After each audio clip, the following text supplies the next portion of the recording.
শ্রীমদ্ ভগবদ গীতা চতুর্থ অধ্যায় জ্ঞানযোগ সম্পূর্ণ বাংলায় অনুবাদ। পরমেশ্বর ভগবান শ্রীকৃষ্ণ বললেন, আমি পূর্বে সূর্যদেব বিবস্বানকে এই অব্যয় নিষ্কাম কর্মসাধ্য জ্ঞানযোগ বলেছিলাম। সূর্য তা মানব জাতির জনক মনুকে বলেছিলেন এবং মনু তা ইক্ষ্বাকুকে বলেছিলেন। এভাবেই পরম্পরা মাধ্যমে প্রাপ্ত এই পরম বিজ্ঞান রাজর্ষিরা লাভ করেছিলেন, কিন্তু কালের প্রভাবে পরম্পরা ছিন্ন হয়েছিল এবং তাই সেই যোগ নষ্ট প্রায় হয়েছে। সেই সনাতন যোগ আজ আমি তোমাকে বললাম, কারণ তুমি আমার ভক্ত ও সখা এবং তাই তুমি এই বিজ্ঞানের অতি গূঢ় রহস্য হৃদয়ঙ্গম করতে পারবে। অর্জুন বললেন, সূর্যদেব বিবস্বানের জন্ম হয়েছিল তোমার অনেক পূর্বে। তুমি যে পুরাকালে তাকে এই জ্ঞান উপদেশ করেছিলে তা আমি কেমন করে বুঝব? পরমেশ্বর ভগবান বললেন, হে পরন্তপ অর্জুন, আমার ও তোমার বহু জন্ম অতীত হয়েছে। আমি সেই সমস্ত জন্মের কথা স্মরণ করতে পারি, কিন্তু তুমি পারো না। যদিও আমি জন্মরহিত এবং আমার চিন্ময় দেহ অব্যয় এবং যদিও আমি সর্বভূতের ঈশ্বর, তবুও আমার অন্তরঙ্গা শক্তিকে আশ্রয় করে আমি আমার আদি চিন্ময় রূপে যুগে যুগে অবতীর্ণ হই। হে ভারত, যখন এই ধর্মের অধঃপতন হয় এবং অধর্মের অভ্যুত্থান হয়, তখন আমি নিজেকে প্রকাশ করে অবতীর্ণ হই সাধুদের পরিত্রাণ করার জন্য এবং দুষ্কৃতিকারীদের বিনাশ করার জন্য এবং ধর্ম সংস্থাপনের জন্য আমি যুগে যুগে অবতীর্ণ হই। হে অর্জুন, যিনি আমার এই প্রকার দিব্য জন্ম ও কর্ম যথাযথভাবে জানেন, তাকে আর দেহত্যাগ করার পর পুনরায় জন্মগ্রহণ করতে হয় না। তিনি আমার নিত্যধাম লাভ করেন। আসক্তি, ভয় ও ক্রোধ থেকে মুক্ত হয়ে সম্পূর্ণরূপে আমাতে মগ্ন হয়ে একান্তভাবে আমার আশ্রিত হয়ে পূর্বে বহু বহু ব্যক্তি আমার জ্ঞান লাভ করে পবিত্র হয়েছে এবং এভাবেই সকলেই আমার অপ্রাকৃত প্রীতি লাভ করেছে। যারা যেভাবে আমার প্রতি আত্মসমর্পণ করে আমি তাদেরকে সেভাবেই পুরস্কৃত করি। হে পার্থ, সকলেই সর্বতোভাবে আমার পথ অনুসরণ করে। এই জগতে মানুষেরা সকাম কর্মের সিদ্ধি কামনা করে এবং তাই তারা বিভিন্ন দেব দেবীর উপাসনা করে। সকাম কর্মের ফল অবশ্যই অতি শীঘ্রই লাভ হয়। প্রকৃতির 3টি গুণ ও কর্ম অনুসারে আমি মানব সমাজে 4টি বর্ণ বিভাগ সৃষ্টি করেছি। আমি এই প্রথার স্রষ্টা হলেও আমাকে অকর্তা এবং অব্যয় বলে জানবে। কোনো কর্মই আমাকে প্রভাবিত করতে পারে না এবং আমিও কোনো কর্মফলের আকাঙ্ক্ষা করি না। আমার এই তত্ত্ব যিনি জানেন, তিনিও কখনো সকাম কর্মের বন্ধনে আবদ্ধ হন না। প্রাচীনকালে সমস্ত মুক্ত পুরুষেরা আমার অপ্রাকৃত তত্ত্ব অবগত হয়ে কর্ম করেছেন। অতএব তুমিও সেই প্রাচীন মহাজনেদের পদাঙ্গ অনুসরণ করে তোমার কর্তব্য সম্পাদন করো। কাকে কর্ম ও কাকে অকর্ম বলে তা স্থির করতে বিবেকী ব্যক্তিরাও মোহিত হন। আমি সেই কর্ম বিষয়ে তোমাকে উপদেশ করব। তুমি তা অবগত হয়ে সমস্ত অশুভ অবস্থা থেকে মুক্ত হবে। কর্মের নিগূঢ় তত্ত্ব হৃদয়ঙ্গম করা অত্যন্ত কঠিন, তাই কর্ম, বিকর্ম ও অকর্ম সম্বন্ধে যথাযথভাবে জানা কর্তব্য।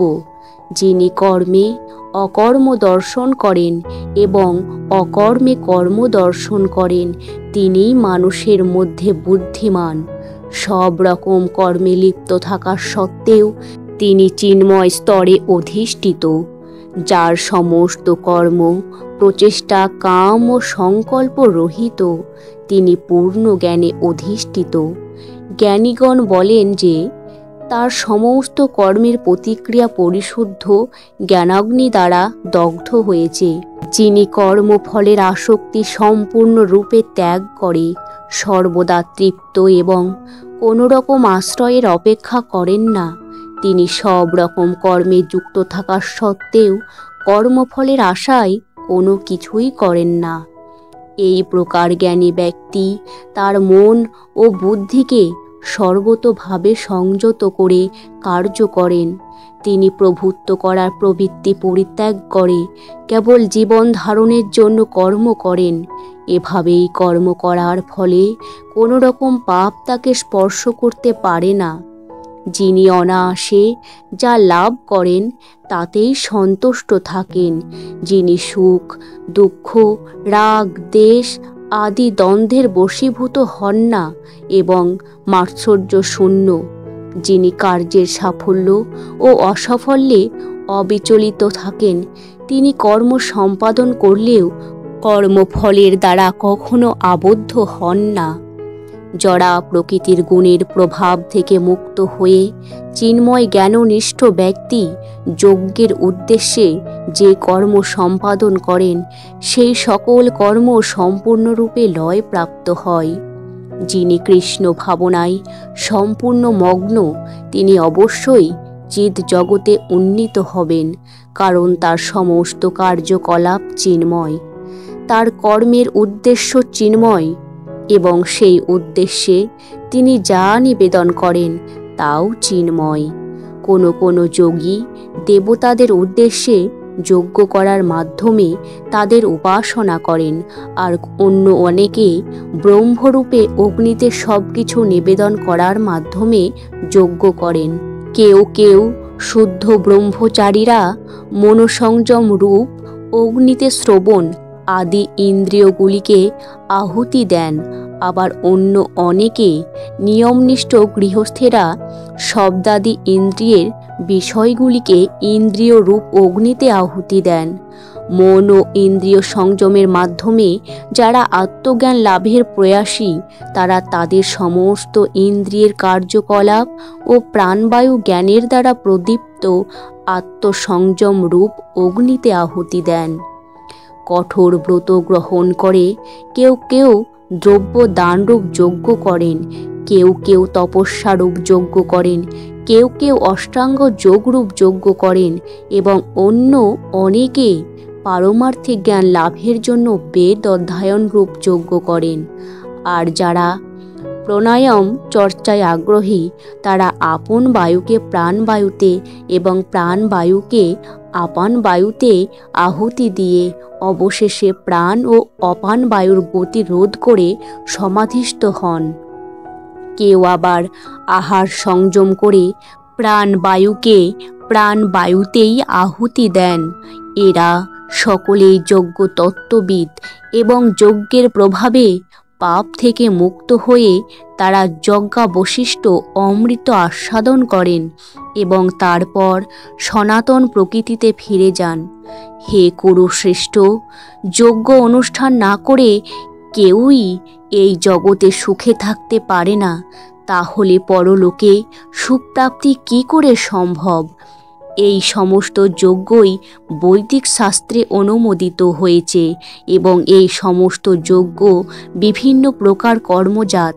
সেগুলিকে যথাযথভাবে জানার মাধ্যমে তুমি মুক্তি লাভ করতে পারবে। হে পরন্তপ, দ্রব্যময় যজ্ঞ থেকে জ্ঞানময় যজ্ঞ শ্রেয়। হে পার্থ, সমস্ত কর্মই পূর্ণরূপে চিন্ময় জ্ঞানে পরিসমাপ্তি লাভ করে। সদ্গুরুর শরণাগত হয়ে তত্ত্বজ্ঞান লাভ করার চেষ্টা করো। বিনস্র চিত্তে প্রশ্ন জিজ্ঞাসা করো এবং অকৃত্রিম সেবার দ্বারা তাকে সন্তুষ্ট করো, তাহলে সেই তত্ত্বদ্রষ্টা পুরুষেরা তোমাকে জ্ঞান উপদেশ দান করবেন। হে পাণ্ডব, এভাবে তত্ত্বজ্ঞান লাভ করে তুমি আর মোহগ্রস্ত হবে না, কেননা এই জ্ঞানের দ্বারা তুমি দর্শন করবে যে সমস্ত জীবই আমার বিভিন্ন অংশ, অর্থাৎ তারা সকলেই আমার এবং তারা আমাতেই অবস্থিত। তুমি যদি সমস্ত পাপীদের থেকেও পাপিষ্ঠ বলে গণ্য হয়ে থাকো, তাহলেও এই জ্ঞানরূপ তরুণীতে আরোহণ করে তুমি দুঃখ সমুদ্র পার হতে পারবে। প্রবল রূপে প্রজ্বলিত অগ্নি যেমন কাষ্ঠকে ভৎসাৎ করে, হে অর্জুন, তেমনি জ্ঞানাগ্নি সমস্ত কর্মকে দগ্ধ করে ফেলে। এই জগতে চিন্ময় জ্ঞানের মতো পবিত্র আর কিছুই নেই। এই জ্ঞান সমস্ত যোগের পরিপক্ক ফল। ভগভক্তি অনুশীলনের মাধ্যমে যিনি সেই জ্ঞান আয়ত্ত করেছেন, তিনি কালক্রমে আত্মায় পরাশান্তি লাভ করেন। সংযেন্দ্রিয় ও তৎপর হয়ে চিন্ময় তত্ত্বজ্ঞানে শ্রদ্ধাবান ব্যক্তি এই জ্ঞান লাভ করেন। সেই দিব্য জ্ঞান লাভ করে তিনি অচিরেই পরাশান্তি প্রাপ্ত হন। অজ্ঞ ও শাস্ত্রের প্রতি শ্রদ্ধাহীন ব্যক্তি কখনোই ভগভক্তি লাভ করতে পারে না। সন্দিগ্ধ চিত্ত ব্যক্তি ইহলোকে সুখ ভোগ করতে পারে না এবং পরলোকেও সুখ ভোগ করতে পারে না। অতএব হে ধনঞ্জয়, যিনি নিষ্কাম কর্মযোগের দ্বারা কর্ম ত্যাগ করেন, জ্ঞানের দ্বারা সংশয় নাশ করেন এবং আত্মার চিন্ময় স্বরূপ অবগত হন, তাকে কোনো কর্মই আবদ্ধ করতে পারে না।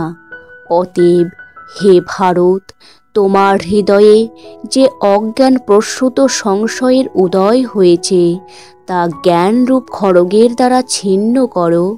যোগাশ্রয় করে যুদ্ধ করার জন্য উঠে দাঁড়াও।